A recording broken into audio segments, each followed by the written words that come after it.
En ese momento todavía no es como ahorita, que hablamos de que, pues somos cristianos. No, no, no. En ese momento la iglesia está apenas como dispersándose, ¿no?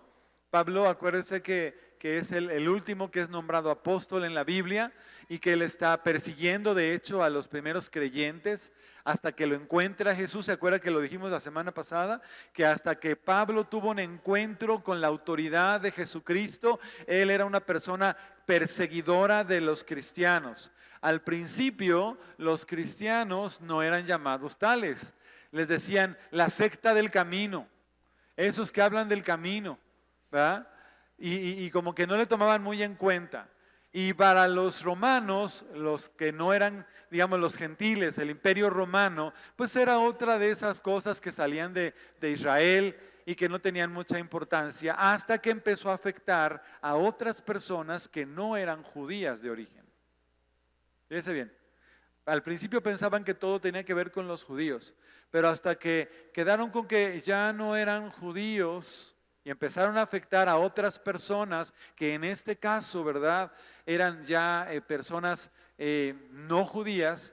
Como que ya les empezó a hacer un poco de ruido a los romanos y lo demás es historia, persecuciones y un montón de cosas. Nerón le culpa a los cristianos porque el incendio de Roma, y se hace una persecución espantosa y se siguió por mucho tiempo hasta que después ya cambiaron las cosas. Pero en ese proceso donde todavía está Pablo, donde la iglesia está creciendo, donde los primeros cristianos están empezando a ser instruidos en la palabra de Dios, entonces dice Pablo estas palabras: sométase toda persona a las autoridades superiores, porque no hay autoridad sino de parte de Dios. Esto es una revelación de Dios al apóstol.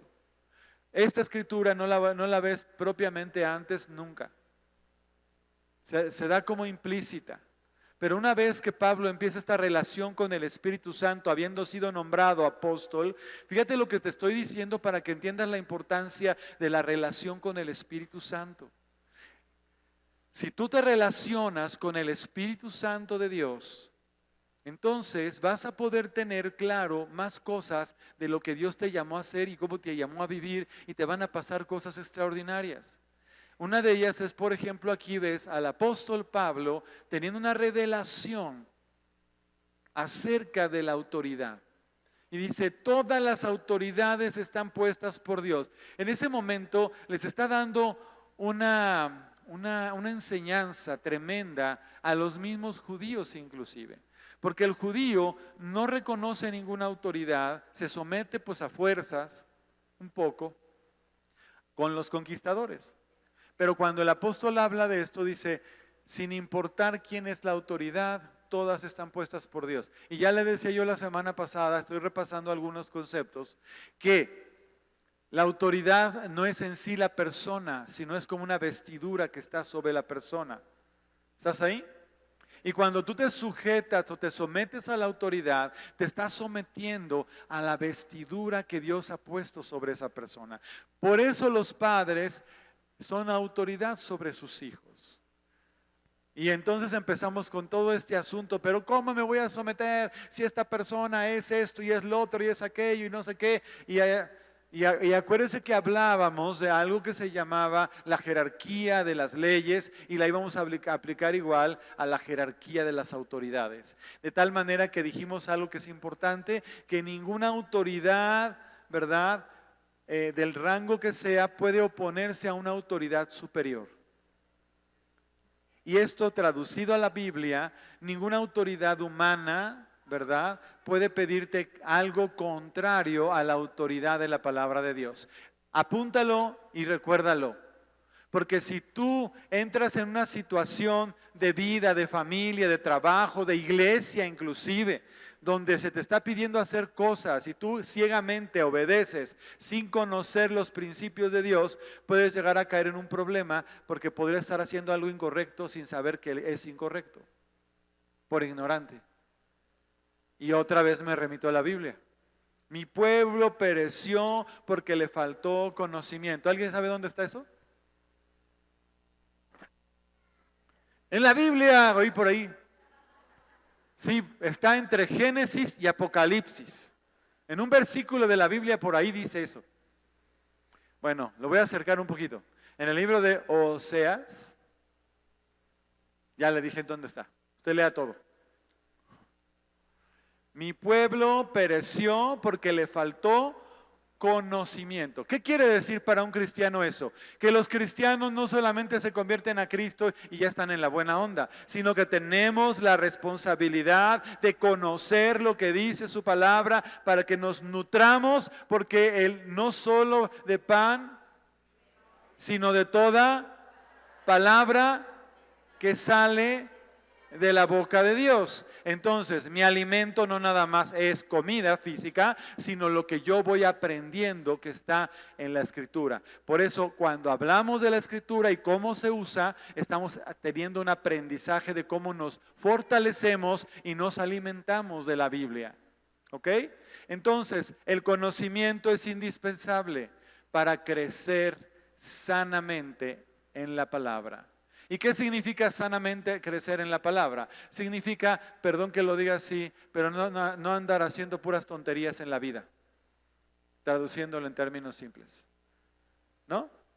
Porque hacemos muchas cosas porque así nos enseñaron, porque todo el mundo lo hace de esa manera, porque así es como es mejor, porque así me dijeron, pero pocas veces, si no eres honesto, pocas veces te centras en la necesidad, ¿verdad?, de ubicar la palabra y poner los fundamentos.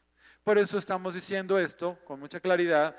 El apóstol Pablo le dice que se someta a todos, nos dice que nos sometamos a toda autoridad, porque la autoridad no hay ninguna, sino de parte de Dios, y las que hay por Dios han sido establecidas, de modo que quien se opone a la autoridad a lo establecido por Dios resiste, y los que resisten acarrean condenación para sí mismos. A mí me gusta, por eso yo casi no la leo, generalmente se las digo, pero me gusta, en este caso quiero poner algunas palabras. ¿Qué significa traduciéndolo? Traduciéndolo significa que podría yo vivir una vida equivocada creyendo que estoy bien. ¿Es cierto? ¿Por qué? Porque yo sirvo a Dios, porque acudo a la congre, porque le hablo a la gente, porque... pero cuando estás...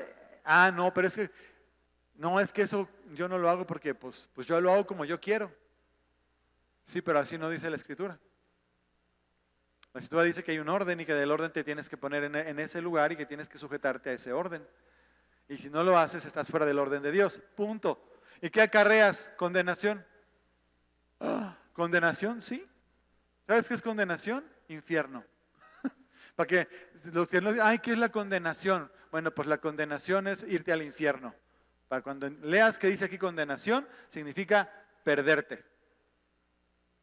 Porque ya luego, bueno, pues es que dice que acarrea condenación, pero pues no sé qué es condenación. Bueno, ya te dije, condenarte es que no vas a estar con el Señor. Lo malo, para los que quieren saber un poquito más, lo malo es que el infierno es eterno, lo mismo que el cielo. Ups. ¿Qué significa? Significa que nosotros, los humanos, no vamos a un lugar de inexistencia. Hay gente que lo dice, pero no es cierto. La Biblia no dice, nunca en ninguna parte habla de la inexistencia. ¿Sí me entiendes? Sería increíblemente fácil para cualquier persona cometer toda clase de cosas y llegar a la inexistencia, porque ahí se quedó y se acabó. Que eso sería lo que muchos cómodamente pretenden creer. ¿Sí estás ahí? Pero no es así. Digo conmigo, el infierno es real. Lo mismo que el cielo. Y los dos son eternos. Y ya lo que voy a decir, piénsalo, no me lo repitas. Pero ¿y para dónde será que la gente tiene que ir? ¿O para dónde va? ¿Y qué dice la Biblia? La Biblia dice muchas cosas. Dice que ancho y espacioso es el camino que va para la perdición, pero angosto es el camino que va para la salvación. ¿Y cómo se traduce? Se traduce en que la vida común y corriente sin Dios es relativamente sencilla por la amplitud que tiene, pero la vida con Dios es un camino que es mucho más claro.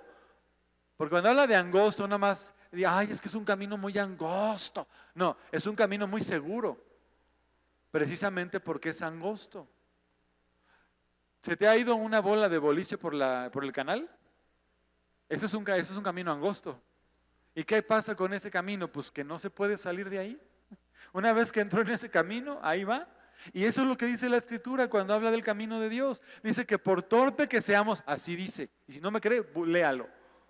Por torpe que seamos, no nos perderemos si vamos por ese camino. Entonces, mientras mucha gente predica que el camino angosto es porque es muy difícil, en realidad es lo contrario. El camino angosto es muy sencillo porque no hay para dónde hacerse. ¿Sí? Por eso le puse el ejemplo de la bola de boliche. Se te fue por ahí, bye, ¿no? Entonces, cuando entras por el camino del Señor, entras por un camino seguro. Entonces diga conmigo, el camino del Señor es seguro, ¿no? Entonces ahora la persona que está a tu lado que siempre te está diciendo, no, que quién sabe qué, el camino del Señor es seguro, dile, el camino del Señor es seguro, otra vez. Y bueno, Pablo cuando habla de autoridades está hablando de personas que están precisamente en el gobierno, porque habla de magistrados y habla de soldados, o sea, gente que tiene un cargo natural para poner orden en la sociedad. Y aún Pablo, fíjate qué interesante revelación. Pablo conoce y sabe que los que viven del dinero que se recibe en un lugar como este, somos los que nos dedicamos a esto. Así es, desde siempre ha pasado en Israel. Pablo lo sabe, pero en este caso les dice, fíjate, les dice, sujétense porque para eso reciben ellos una paga que viene de los impuestos. ¿Cómo compara Pablo? Fíjate bien, el trabajo ministerial con el trabajo de las personas que se dedican al gobierno, porque los dos reciben dinero de lo que la gente da como una especie de contribución. ¿Estás ahí? ¿Estás ahí? Fíjate cómo Pablo también está diciendo que la iglesia es una especie de gobierno y que funciona parecido. Y la autoridad que se maneja en la iglesia es de una calidad superior, o así debería ser. Los padres cristianos deberían tener una calidad superior sobre sus hijos como autoridades, por todo lo que han aprendido y han recibido de parte de Dios, porque no viven en sus propias naturalezas e ideas, sino que han adquirido los principios de Dios y son con los que están gobernando su casa. Y lo mismo el empresario cristiano, y lo mismo el pastor. Cada uno de nosotros, y te incluye a ti, tenemos una calidad diferente porque estamos bajo los principios de Dios, ejerciéndolos en el gobierno de Dios. ¿Y cuál es el gobierno de Dios? Pues el reino de Dios, ¿no? ¿A qué le llamamos? Venga tu reino, Señor. ¿Qué significa para ti un reino? No sé. Porque si nada más es un dibujito con un castillo en lo alto por allá y todos vestidos así como pajecitos o no sé qué. Sí, ok, pero funciona, tiene que ser funcional. Un reino es funcional. Diga conmigo, un reino es funcional. Y para que algo sea funcional tiene que tener orden y principios. Si no, no funciona, se atora. Es como una maquinaria perfecta que está toda conectada y todo se mueve perfectamente bien y todo funciona. Si no se sujeta, si no hay orden, ya no se vuelve funcional. No lo voy a volver a leer, usted léalo después porque no es por ahí. Lo que sí dijimos y recordando que el pecado de Satanás es un pecado de rebelión, es un pecado de rebeldía que está basado en una idea equivocada de sí mismo. Pon atención a esto. Una idea equivocada de sí mismo. ¿Qué es eso? La Biblia dice esto para que nos entendamos el contexto. Que ninguno de vosotros tenga un mayor concepto de sí mismo del que deba de tener. ¿Cuántos saben que eso dice la Biblia? ¿Lo ha leído? ¿Sí lo ha leído? Porque no quiero que inventarles nada. A mí me han dicho que predico muy diferente a muchas personas porque casi todos los que predican sacan todos los textos. Están lee y está bien. Pero es que si yo me pongo a leer, no les digo todo lo que les quiero decir. Entonces, si tú dices que oyes algo que nunca habías oído y no has leído la Biblia, anótalo. Y vas a una concordancia. ¿Qué es la concordancia? Muchas Biblias en la parte de atrás dicen, por ejemplo, amor. Y cuando buscas la palabra amor, te va a aparecer todos los versículos de la Biblia que dicen la palabra amor. ¿Sí? Entonces, cualquier palabra de las principales que diga el versículo, puedes usarla para buscar en la concordancia en dónde está, si quieres ir a un versículo exacto. Eso es en una Biblia de papel, a la antigüita. En la modernidad puedes ir a una concordancia en internet, ¿verdad? Y poner la palabra o la frase y te va a llevar a la escritura donde está. Es igual.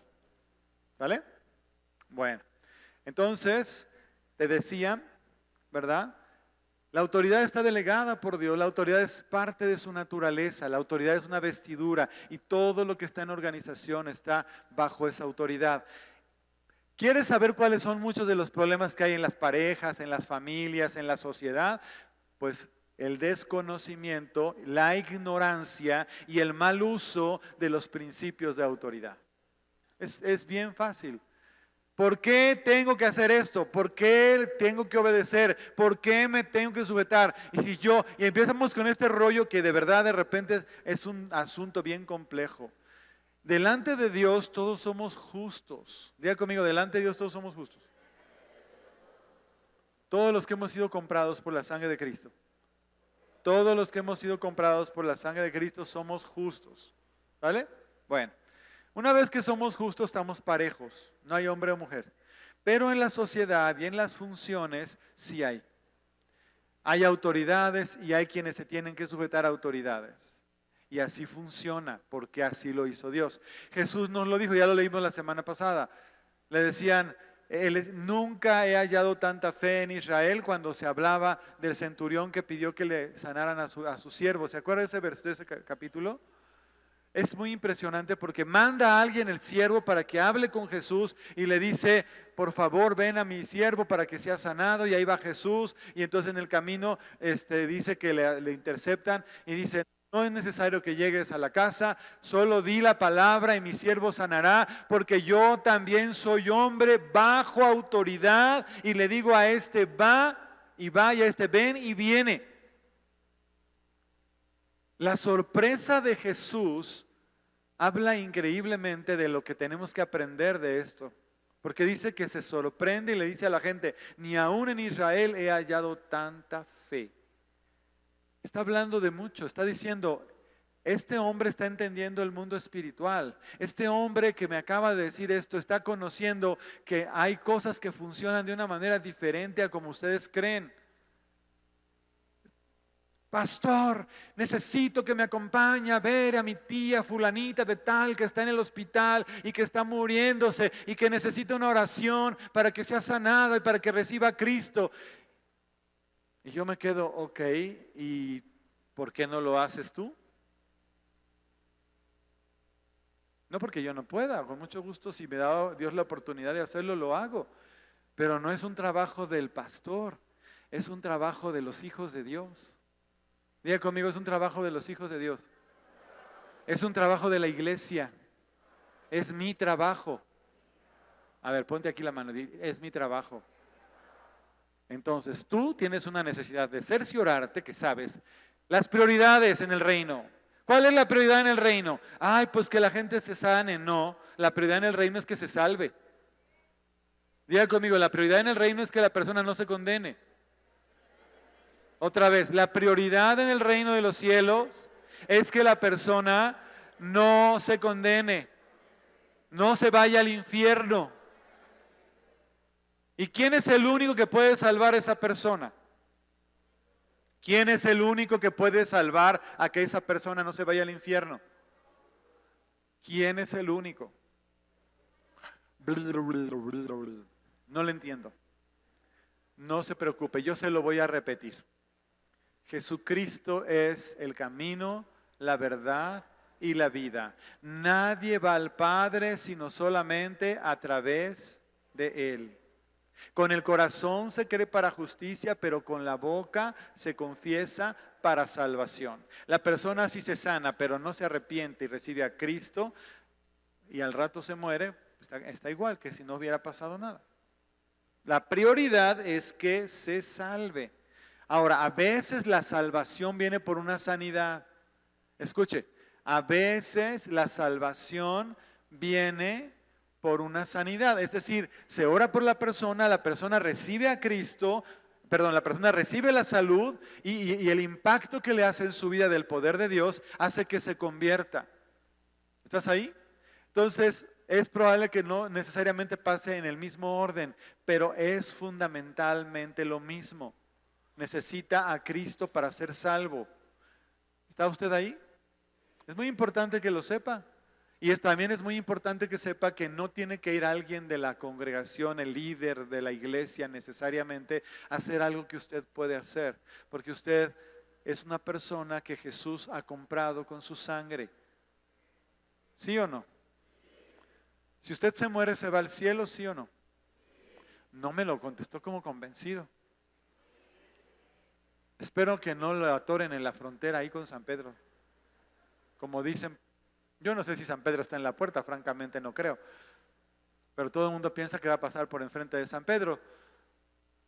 Yo creo que San Pedro tiene otras cosas más importantes que hacer. Yo creo. ¿No? Pero lo que sí te puedo decir es que el único pase que podemos tener para entrar se llama Jesús. La sangre de Jesucristo. Diga conmigo, la sangre de Jesús. ¿Sabe? Ya viene la Pascua, ¿no? Entonces la sangre de Jesús es la única, fue el único precio que es aceptable. El único. Diga conmigo, el único. ¿Está usted ahí? No hay otra. Ay, pero es que la persona es tan buena, es tan linda. La bondad no compra el cielo. Diga conmigo, la bondad no compra el cielo. Ser bueno no es suficiente. Dígalo, por favor. Por eso nos tenemos que aprender que la justicia de Dios no es igual a la justicia humana. Estamos hablando de autoridad.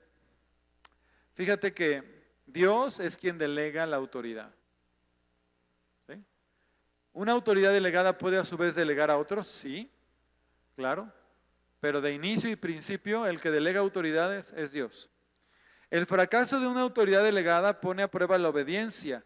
Y voy a poner un ejemplo de la Biblia. Es muy feo este ejemplo, pero es real. Resulta que, vámonos al Génesis en la mente, o si quiere vaya en la Biblia, ¿verdad? Busque ahí el pasaje de Noé, cuando Dios le dice a Noé que va a ser inundada toda la tierra por agua y empieza a construir un barco. Me imagino que en su tiempo se han de haber muerto de la risa y atacado de la risa de ver lo que estaba haciendo él. Pero dice Hebreos que por la fe que tuvo Noé condenó al mundo. A mí me impresiona ese verso. Como le creyó a Dios y se puso a hacer un barco como le dijo él, escucha lo que te estoy diciendo, Dios sí habla, di conmigo, Dios sí habla. Falta que nosotros le obedezcamos. Lo que dice Hebreos es que Noé lo oyó y le obedeció. Porque dice que por haberle creído y por haber hecho lo que hizo, condenó al mundo. En fin, el caso es que no te voy a contar toda la historia de Noé. Tú ya te la deberías de saber y si no, pues ya te dije en qué libro está en Génesis. Pero resulta que cuando ya se asienta el arca y se abre la puerta y bajan todos, al señor Noé se le ocurrió sembrar una vid que la ha de haber traído bien guardadita en el arca. De hecho, si se aniega toda la tierra no me importa, pero esta vid yo me la regreso para cuando se vuelva otra vez a su lugar, yo planto la. Y lo hizo. Si estamos en el clima apropiado, una vid ¡pum!, crece como de un día para otro y de un par de días se extiende, es una enredadera. Entonces rápido da los frutos y ya una vez teniendo frutos, usted sabe qué tan rápido se puede fermentar algo, ¿no? Ponga usted un jugo de lo que sea, desde alguna fruta y verá que en 2, 3 días está completamente hecho espuma, ¿no? Bueno, pues eso es un fermento que sucede con la vid, que es la uva, se hace el fermento y ya para unos días después el fermento produce alcohol, diga conmigo alcohol. Eso fue lo que se tomó. La primera borrachera del nuevo mundo se la aventó Noé, pero se la debe haber puesto fuerte porque andaba encuerado en su tienda, ¿no? Es lo que dice la Biblia. Entonces entró uno de sus hijos y en lugar de tener un respeto al padre, y fíjate qué interesante lo que te voy a decir aquí. En este momento es cuando te das cuenta lo importante que es entender que la autoridad no es la persona, sino lo que está sobre la persona. Porque Noé fracasa. Diga conmigo, Noé fracasa. Sí, porque nos estamos riendo, pero finalmente Noé comete un pecado, está haciendo mal, fracasa, pero por causa de la situación de la autoridad, en este caso Noé, su hijo comete un pecado mayor. Porque en lugar de tenerle respeto, independientemente de que esté mal el papá, escucha esto porque luego estas cosas no se entienden, independientemente de que esté mal el papá, él se burló de su padre. Fue a buscar a sus hermanos para que hicieran lo mismo, pero los hermanos tuvieron temor, respeto y honra. Dice que se cubrieron y de espaldas le echaron la ropa para no exhibir su desnudez. ¿Estás ahí? Esa es la actitud que Dios espera de un hijo de Dios. Honra y respeto a toda autoridad sobre su vida. Y tenemos un problemón, porque si la autoridad no es digna, tenemos la costumbre de decir cosa y media. Y bueno, yo puedo separar lo que es una persona a cuando ya entro en la esfera de lo que estoy hablando de una autoridad. Sobre todo cuando a mí me corresponde sujetarme a esa autoridad, porque me corresponde. ¿Estás ahí?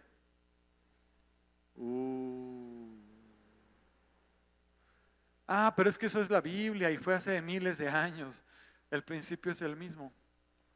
La autoridad está siendo delegada por Dios. Nosotros tenemos que tener cuidado. Ahora, eso yo no quiero decir con eso que yo estoy de acuerdo con. O sea, por favor entienda, porque usted sabe que uno como cristiano tiene que tener mucho cuidado con quién se relaciona y qué acepta y qué no acepta. ¿Por qué? Porque me es primeramente necesario obedecer a Dios que a los hombres. Si me tengo que poner un problema de disyuntiva, siempre voy a escoger a Dios. ¿Escuchó lo que dije? Ponga atención porque esto se dice fácil en la predicación y en el púlpito, y cuando me oye me dice sí, pero a la hora que usted está allá afuera haciendo un negocio, y usted tiene que darle prioridad a los principios de Dios y no al dinero que le va a entrar para pagar su renta. Usted tiene que ser serio. Usted tiene que decir no, porque esto no le agrada a Dios. Yo no puedo estar de acuerdo con esto. No, pero es que es tu jefe el que te lo está pidiendo. Tu jefe es tu autoridad y te tienes que sujetar a tu autoridad. Sí, pero arriba de mi jefe está Dios. Jesús se lo dijo al Pilato, ¿se acuerdan? Tú no podrías, porque dice, yo tengo la autoridad para soltarte. Y le dice, el que me entregó a ti mayor pecado que tú tienes. Pero dice, la autoridad que tú tienes de arriba te fue dada. ¿Estás ahí? ¿Y qué está diciendo Jesús? Yo estoy cumpliendo con la justicia. Si fuera por mí, te caería un rayo y te partiría en dos. Pero eso no es lo que Dios tiene planeado, no es lo que conviene. Hagamos lo que conviene, y en ese momento era que lo azotaran, que lo mataran, que le pusieran una corona, que lo crucificaran, que derramara su sangre. ¡Qué horror! A veces obedecer a Dios implica un gran sufrimiento. Dígalo, por favor, sin que se le atragante. A veces obedecer a Dios implica un gran sufrimiento. ¿Quién firma esas cosas? Jesús. Eso lo dice Hebreos, que Jesús aprendió la obediencia por medio del sufrimiento. No, diga sufrimiento. Otra vez. Entonces el sufrimiento también puede ser muy espiritual. ¿Sí o no? Padres, pongan atención, porque luego los padres tenemos una idea así media complicada de los hijos, decir, no, pero es que yo no quiero que pase las mismas cosas que pasó a mi hijo. Espérate. Fíjate bien, la Biblia dice, aunque pases por las aguas, que no te ahogues, y aunque pases por el fuego, que no te consuma. ¿Estás ahí? Al que ama a Dios, disciplina y azota a todo aquel que toma por hijo. Entonces un padre tiene la obligación por amor de corregir a sus hijos, aunque a veces eso les cause de momento un gran problema emocional, porque están formando su carácter. O un dolor en las petacas, porque está formando su carácter. Porque ¿de qué serviría que le consientas todo si cuando llegue el momento que tiene que tomar sus propias decisiones no sabe porque nadie le enseñó? Él lo único que sabe es que quiere ser feliz y que no quiere sufrir. Es lo que sabe. Y es lo que hace. Y eso no lo dice en ninguna parte de la Biblia. En ningún lado de la Escritura dice eso. Entonces, no pidas que una autoridad sea condescendiente con tus pecados, porque te estaría solapando tus pecados, en lugar de enseñarte lo que es bueno y lo que es justo delante de Dios. ¿Me explico? Entonces un padre no tiene la obligación de estarle sobando a su hijito por todas las babosadas que hace.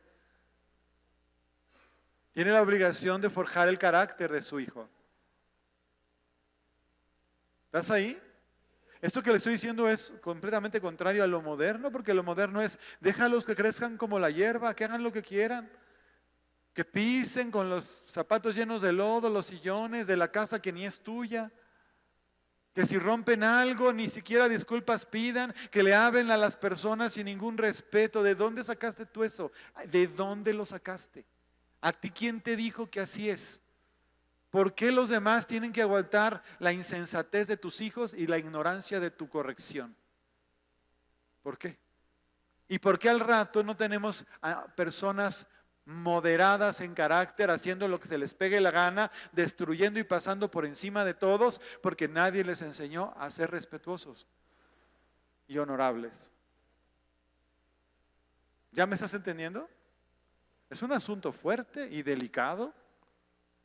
Y claro, cuando la gente viene a Cristo, aquí vienen familias nuevas, bienvenidas. Queremos que Dios alcance a todo el mundo, pero estás entrando dentro de las reglas del reino de Dios.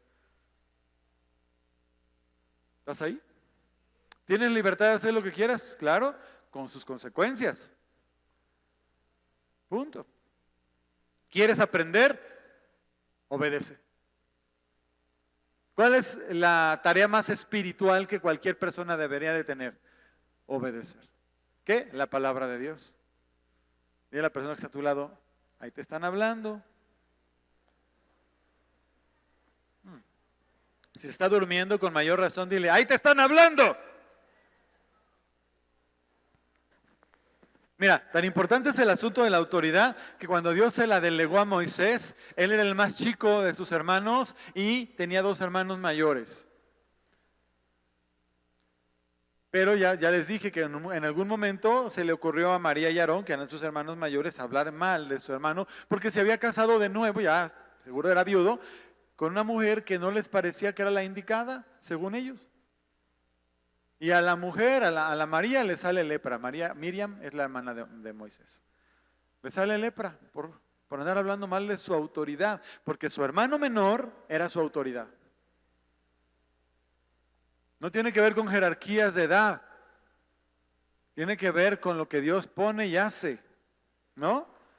Cuando hablamos de la iglesia, hablamos de los ministerios. Dios es el que levanta y pone los ministerios. Así es. Diga conmigo: Dios levanta los ministerios. ¿Cuáles son los ministerios? Son 5, ¿se acuerdan? ¿Cuáles son? Apóstol, pastor, maestro. A ver, otra vez. ¿No? Maestro, pastor, evangelista, profeta y apóstol. ¿Los dije al revés? Pues es lo mismo. 5. Una mano siempre te acuerda cuántos son los ministerios. Entonces, yo como ministerio levantado por Dios, ¿puedo delegar gente conmigo en mi ministerio? Sí. Dios puede levantar de medio en ese ministerio otro ministerio, claro, pues si es de la iglesia. Y le va a dar su espacio y su lugar, y va a estar en estructura, y va a estar bajo autoridad, porque si nace en este ministerio estará bajo nuestra autoridad, aunque sea otro ministerio. ¿Me entiende? Así funciona la iglesia.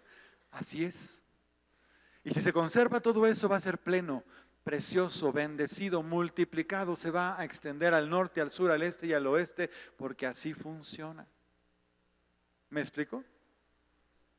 El asunto es cuando tú crees que tú nunca vas a hacer nada más que venir a escuchar la palabra y te lo digo porque lo acabamos de ver hace un momento.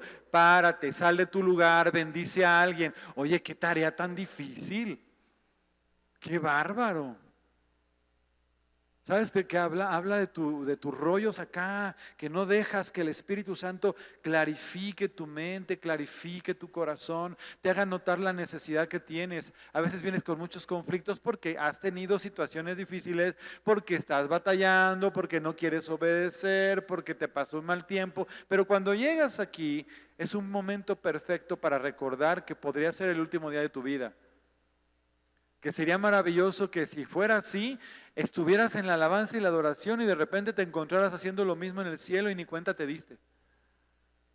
Acá los demás habrá qué les pasa, pero tú, si Dios decidió que ese fuera el último día, ¡bum!, de repente estás ahí en el grupo de gente de la alabanza y la adoración celestial porque ya estás ahí. Y que tú no sentiste ni la diferencia más que de repente estás con más libertad y con más paz, porque el que está seguro de Dios sabe que en el momento que le toca, donde quiera que ande, así es. ¡Pum! Se va. Sin más trámites que saber que Jesucristo le compró con su sangre. Amén. Sin más trámite. Porque Él es el que pagó el precio por mi salvación. ¿Tengo que ser santo? Sí. Ya te dije el otro día que la santidad no es un asunto de mojigatería o de ser bonito, bondadoso, bueno, solamente no. Es un asunto de poder, es un asunto de seriedad, es un asunto de condición, de vida. Todos los cristianos formamos parte del cuerpo de Cristo y Jesús es la cabeza, dígalo. Los cristianos formamos parte del cuerpo de Cristo y Jesús es la cabeza. Muy bien. Bueno, permítame un segundo.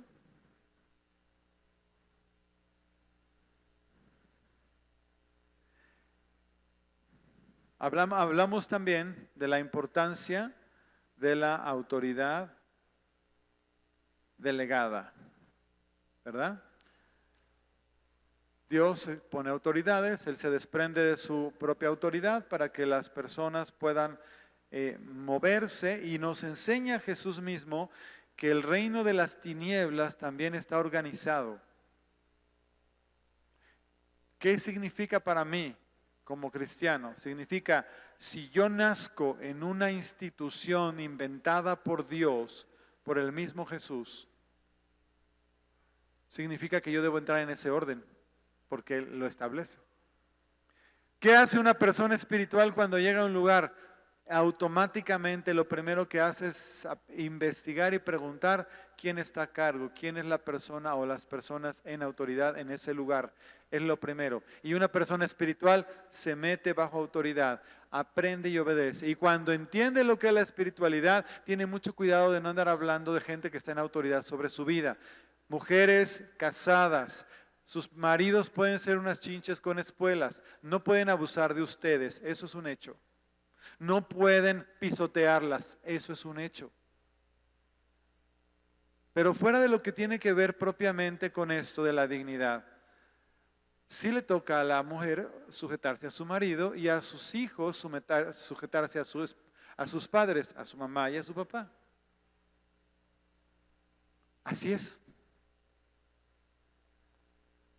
Y ahí podríamos tener toda una conferencia, pero pastor, es que usted no sabe lo que mi marido, quién sabe qué. Mira, la Biblia es bien clara. Efectivamente, si tu marido hace cosas indebidas, ya te dije que su límite de autoridad es el de cualquier límite de autoridad. No te puede pedir que hagas nada que sea contrario a la voluntad de Dios. No te puede obligar a hacer nada que tú no quieres. Y me refiero a faltándote el respeto. No sé si me estoy comunicando. Es un asunto, el asunto de autoridad es un asunto de orden y de poder manifiesto. Diga conmigo, asunto de orden y poder manifiesto. Entonces, el que ejerce autoridad como cristiano está ejerciendo una autoridad bajo el amor de Dios. El varón cristiano Dice la Biblia que no tratemos mal a nuestras esposas. Todas las esposas van a decir que las tratamos mal. De veras, no existe una mujer que diga, ay, a mí me trata súper bien mi marido. Entonces vamos a tener que ponerle parámetros, ¿verdad? Porque si no, yo no conozco ninguna. De verdad, ninguna. Todas en algún momento, no, pero es que mi esposo, mi esposa. Sin embargo, te voy a decir una cosa, hay un límite para todo. ¿Por qué? Porque yo te voy a decir cómo funciona. Se llama dignidad. La dimensión correcta del trato tiene que ver con la dignidad. No sé si me explico. El hombre tiene que entender que la mujer es una hija de Dios y que el suegro es Jesús, es el Padre. O sea, tu suegro está todo el tiempo contigo, porque el Espíritu Santo está todo el tiempo con nosotros. ¿Cuántos saben eso? Entonces tu suegro siempre sabe que estás ahí. Entonces, si tienes conciencia, hombre y mujer, que tu suegro es el Espíritu Santo, pues tienes cuidado de cómo tratas a tu esposo o a tu esposa. ¿Sí o no? Contéstame. Claro. Entonces tiene que ver, fíjate cómo a veces inclusive una cosa tan cotidiana tiene que ver con la falta de conciencia de que Dios está conmigo, de que tengo una relación con el Espíritu de Dios y que Él está conmigo. Él está conmigo. Él me ve. Por eso me gusta el canto que tiene acá, ¿verdad, Ángel? El Dios que me ve. Él me ve. Diga conmigo, Él me ve. Todo el tiempo. Hasta cuando creo que nadie me ve. Dilo. Hasta cuando creo que nadie me ve. Él me ve. O sea, eso de estar completamente solos, aislados, haciendo algo, no existe. Porque está el Señor, pero también están los demonios porque te tienen que acusar. Ellos no te dejan solos ni un instante porque en cuanto caes, están ahí. Fulanito, fulanita hizo esto. ¿Cuántos saben que tenemos a esos acusadores? ¿De dónde van a sacar los acusadores las acusaciones si no están ahí atrás de ti? Y con lupa. ¿Viste cómo le habló a su esposo o a su esposa? Ahora sí ya me lo agarré. Y el otro o la otra, en lugar de ir corriendo, Señor, perdóname, no, perdóname esposo, perdóname esposa, Señor, perdóname. Se ponen duros. Y el diablo se aprovecha porque no estás obedeciendo. Y el Espíritu Santo está dado a los que leen. El Espíritu Santo está dado a los que leen. No es tan difícil entender esto. Yo necesito una relación con el Espíritu Santo. Si no, no puedo. Si no tengo una relación, pon tu mano aquí. Si no tengo una relación con el Espíritu Santo, no puedo vencer mi propio pecado. Vivo sujeto bajo mi carne, no bajo Dios. Y todo me sale mal. Ahora, tú puedes decir no es cierto y yo te voy a decir si es cierto. Y te puedo demostrar con tu propia vida y experiencia que sí es cierto. Si te alejas del Espíritu Santo o no te acercas o no tienes una relación con el Espíritu Santo, todo te sale mal. Aunque tengas las mejores intenciones, aunque hagas la receta perfecta, aunque todo lo hagas de la mejor manera, si no está el Espíritu Santo respaldándote, no sirve. Por eso también dice la Escritura, ya con esto acabo, la Escritura dice también, ¿verdad?, que tengamos que ser muy sabios en los principios que usamos para hacer lo que hacemos, porque Dios discierne las intenciones del corazón. Y todo lo que hagamos va a ser probado como por fuego. Y las obras o lo que hagamos que está mal hecho va a ser destruido como la hojarasca en el fuego. Y lo que está bien hecho va a ser purificado como los metales preciosos, el oro y la plata. ¿Estás ahí? Lo que tenemos que hacer todo el tiempo es decirle al Señor que nos ayude a tener motivos puros. Si yo voy a dar una ofrenda, tiene que ser con motivos puros. Si yo voy a sujetarme, va a ser con motivos puros.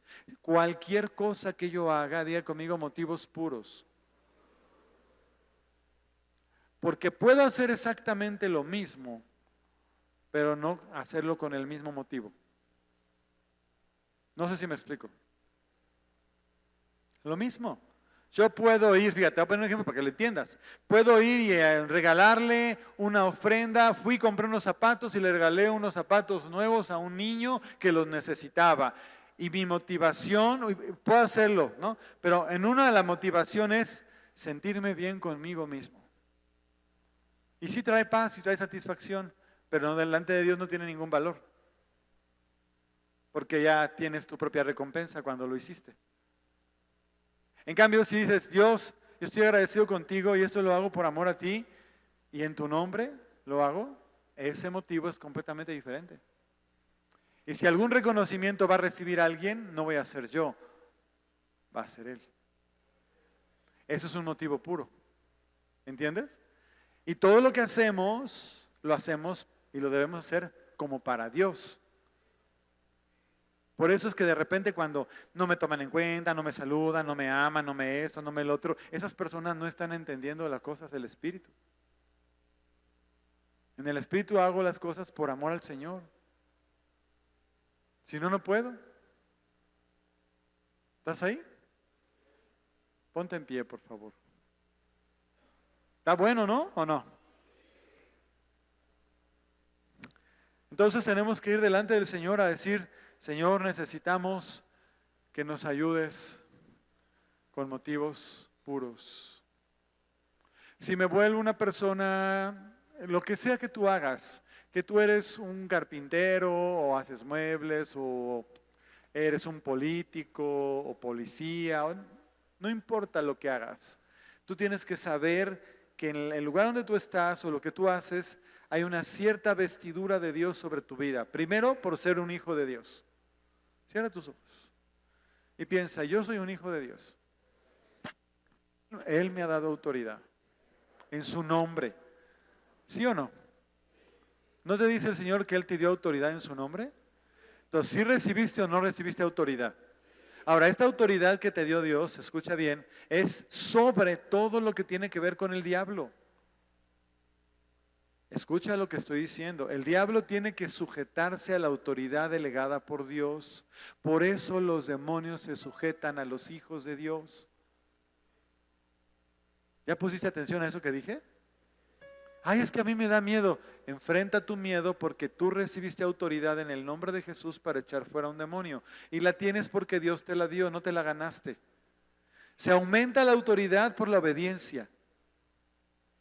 Pero la tienes porque Dios te la dio. Amén.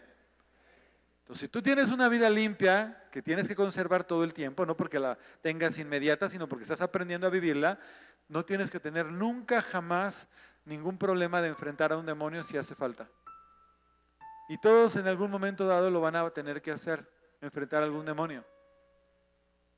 Porque Dios nos llamó a eso. Es una señal de ser un hijo de Dios. Y estas señales seguirán a los que creen en mi nombre, echarán fuera, impondrán las manos sobre los enfermos y pisarán sobre serpientes y escorpiones y nada les. Amén. Levanta tus manos. Y yo te invito a que digas simple y sencillamente, yo quiero ser un colaborador sujeto a tu Espíritu Santo, Señor. Enséñame a moderar mi vida, mi corazón, mi carácter, a creerte y a obedecerte. Porque yo soy un representante tuyo en esta tierra. Soy la luz del mundo y la sal de la tierra. Toda persona que entre en contacto conmigo siente tu presencia de algún modo. Dilo y decláralo. Virtud sale de mí. A través de mis manos son sanados los enfermos. Y a través de mi boca son echados fuera los demonios. Porque Dios me ha dado su autoridad y yo la tengo y la ejerzo en el nombre de Jesús. Respira profundo porque el Espíritu Santo está aquí. ¿Y sabes quién te va a dar el testimonio finalmente? Él. Él te va a permitir entrar en una situación donde vas a ver demonios y tú vas a orar y vas a decir fuera en el nombre de Jesús. Personas de tu familia, amigos, conocidos, compañeros de trabajo, personas en la calle. Y ¿sabes qué? Sal de tu zona de confort. Ay, ¿será que yo puedo? ¿Será? Hazlo, sal, obedece. Créele a Dios, te quiere mover, te quiere motivar, te quiere llevar, te quiere bendecir, te quiere usar. Pero tú tienes que decir, sí, Señor, yo quiero y lo voy a hacer. Entonces pon tu mano en tu corazón una y la otra ponla así en alto y di, soy un hijo de Dios, lavado por la sangre de Jesucristo, a quien le ha sido conferida autoridad para hollar serpientes y escorpiones y sobre toda fuerza del enemigo, y nada me daña, porque el Señor está conmigo. Amén. Dele un aplauso al Señor.